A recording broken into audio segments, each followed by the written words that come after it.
कि विवाह का अर्थ क्या होता है। देखिए, दो शब्द हैं, पति और पत्नी।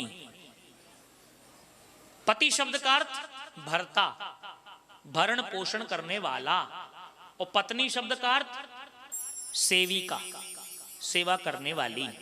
देखिए मेरी बहनें, बुद्धि पर थोड़ा जोर देना, समझने का प्रयास करना जो कहना चाह रहे हैं। स्त्री शरीर मिलना या पुरुष का शरीर मिलना, यह कर्माधीन है।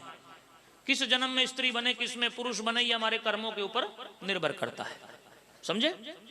स्त्री बने अगले जन्म में पुरुष बन जाए, इस जन्म में पुरुष बने अगले जन्म में स्त्री बन जाए, कोई भरोसा नहीं। पहले क्या थे वो भी कोई भरोसा नहीं। पुरुष शब्द का अर्थ है, पति शब्द का अर्थ है भर्ता, भरण पोषण करने वाला। पत्नी का अर्थ है सेविका, सेवा करने वाली। सेविका, नौकरानी नहीं। सेविका में और नौकरानी में अर्थ होता है, नौकरानी तनख्वाह पाती है, नौकरी जो करती है वो तनख्वाह पाती है, पैसे के लिए, तनख्वाह के लिए। लेकिन सेविका सेवा करती है बिना स्वार्थ के, उसमें तनख्वाह का कोई बात नहीं है महाराज, पैसे की कोई बात नहीं।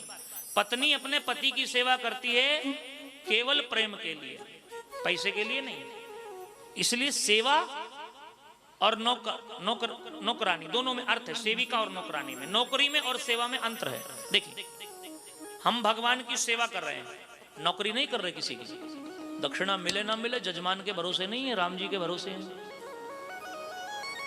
हाँ, बाबा जी हमें बता रहे थे कि मंदिर की सेवा है ना, माई की सेवा है, चामुंडा माई की।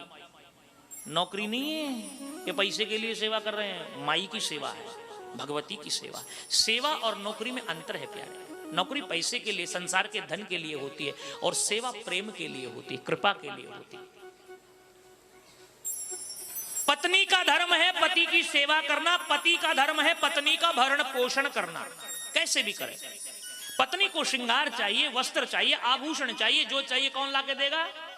पति, उसकी जिम्मेदारी है। अब पति का ध्यान रखना पत्नी का धर्म है। उसको कब भोजन चाहिए, कब पानी चाहिए, क्या चाहिए, सब पत्नी जाने।